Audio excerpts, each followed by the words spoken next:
once you have this data, you can then isolate some of the human security threats and study the potential either correlates of them or in order to determine mitigating mechanisms that can address them.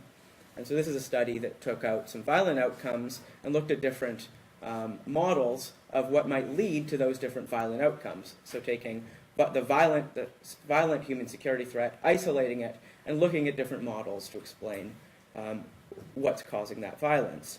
The violence was separated into different types of violent outcomes. One is contemporary perpetrator. So these are domestic violence, land conflicts, and serious crime. And here what you're looking for is trying to capture the conditions in which someone would capture the conditions that would lead someone to commit a crime. So that's what the model's trying to capture. And the other are victim actuated. This is again in Cambodia, where landmine victims and unexploded ordnance systems are a huge challenge. So here what we're trying to capture are the conditions that would lead someone to become a victim. So what conditions would make someone more likely living in that location to be a victim of a landmine incident?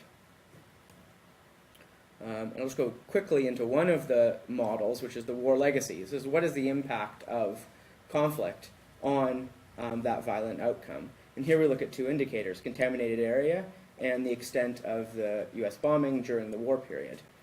And they're interesting and important because they affect basically the entire country. So in one or the other or both. So the yellow in the north is contaminated areas with landmines. The orange in the southeast is the area that was bombed, and the red are both. So you have a pretty high degree of spatial determination on the three of them. These are landmine fields. And 3,000 known landmine fields. And this is important because even though there are very high landmine victim rates in Cambodia, all the landmine fields are demarcated. So everybody knows where the contaminated land is, and yet there's still high landmine rates. And it's important to sort of understand why that happens. And these are the US bombing points. So these are 115,000 US bombing points in the country. And here what we're looking for are the area contaminated by unexploded ordnances. And we can get these by isolating the B-52 bombing points and putting areas around them, around the drop point where they might be contaminated with unexploded ordnances. And these are those areas. These are 1,500 meters around each of the B-52 bombing points. And from this, we can get the total load that was dropped on an area or the potential area that's contaminated. Some of the results that come out of this very quickly are that landmine and unexploded ordnances are linked to all types of violence that we're trying to capture, that US bombing intensity to contemporary land conflicts, and that poverty severity is linked to violence of all kinds. And this is really sensitive to what type of poverty measure we use. If we use an extreme poverty measure that the World Food Program uses, there's a strong correlation in all types of violence. And access to safe drinking water, which some people argue to be a proxy for development, decreases all of the violent variables. On the landmine ones, what you do see is that there is no correlation between landmine victims and poverty until poverty hits what the World Food Program labels extreme poverty level, and then they skyrocket. And what ends up happening is people won't farm on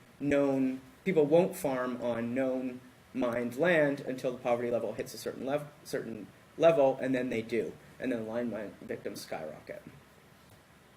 So final thoughts on the health outcome question. One is that vulnerability in conflict zones is highly spatially determined, and this has to be captured. Now, if the goal is to direct humanitarian assistance, national data is of limited use. One of the things the Human Security Report talks about is how useful some of these local needs assessments have been in the health space, and that the aggregate of a number of these needs assessments have determined that almost all health-related deaths in conflict zones are linked to 4 conditions: acute respiratory infections, malaria, diarrheal disease, and measles.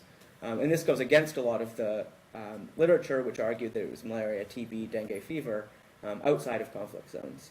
So I think that local human security assessments, so basically local population health surveys, and I would argue that local population local population health surveys should include more variables.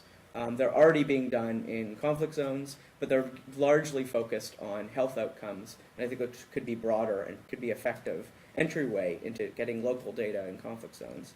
Yeah, I have to go leave it at that. Yes. Thank you very much.